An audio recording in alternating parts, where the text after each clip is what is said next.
The Appetite for Destruction Les Paul basically came, I think probably a lot of kids asking me about the guitar that I recorded, the record Appetite for Destruction.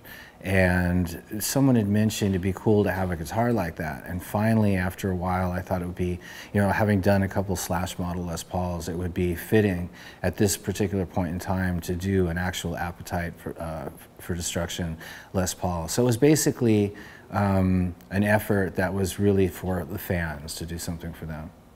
I think it's probably about 6 years, an idea that's been sort of in the back of my head.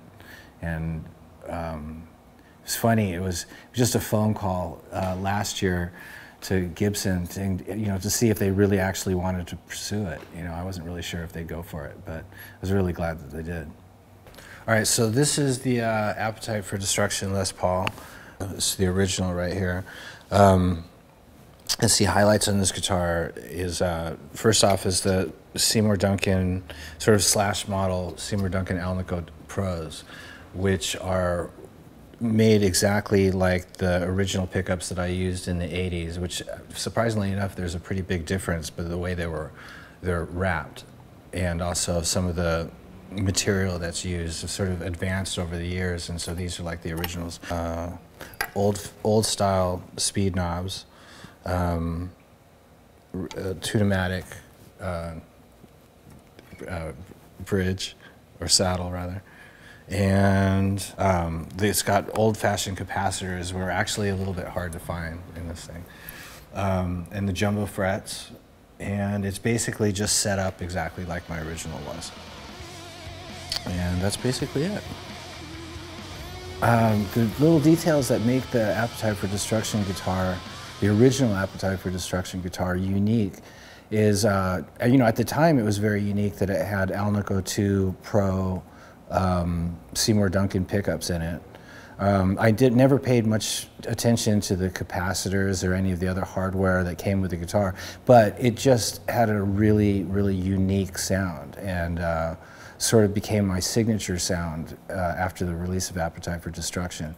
So at this point, in trying to duplicate that guitar, it turns out that the nut was important, obviously the pickups were important, the capacitors were important, the wood was important, and a couple little finer details. So that's what we tried to copy, but all things considered, with the original one, it just happened to have a certain sort of unique tone unto itself, and with the new one, we basically tried to capture that. The new Appetite for Destruction guitar is about as close as anybody could get to the original. If somebody had told me that the Appetite for Destruction guitar in 1987 was going to end up being as iconic looking and sounding guitar in 2010, I would never have believed him. Electric guitar has always had a special place in my heart because I just love the energy of it, and I've always loved the sound of lead guitar, electric lead guitar. Jimi Hendrix and Jeff Beck and Jimmy Page and all the different guys that I grew up listening to, and to this day, it still has such a sort of a crazy allure for me. As soon as I hear an electric guitar, it's very inspiring, and just the look of the guitar. It's sort of like exotic cars or women, and something that just never gets old. Actually, all the guitar players that I grew up listening to are still exciting to me. It could be from Albert King or B.B. King or Muddy Waters to certain Eric Clapton things, anything that Jeff Beck does, the AC/DC guys, and I mean, I could go on and on and on and on, but it still affects me the same way as when I first heard it. And there's some new ones that have come along over the years. It's been a little few and far between in the millennium as far as new guitar players, but I think like Jack White was one of the guys who still inspires me to this day, and then and all the guys before him.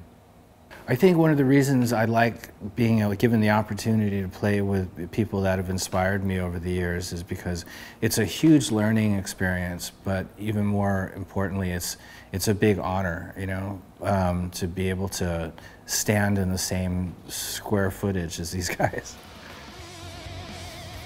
I was never really much of a computer guy, and then just in the last couple of years, literally the last 2 years, I started to use a computer, and then finding that all the social networking availabilities on these things, it became a great way to sort of reach out and be able to get sort of toe-to-toe with your fan base. And I think it's great. You can do your own updates. You can obviously find out in real time what people think about whatever it is that you've got going on, and you can sort of just interact with them a lot easier than you can by using press updates and stuff like that. So I think it's a huge benefit.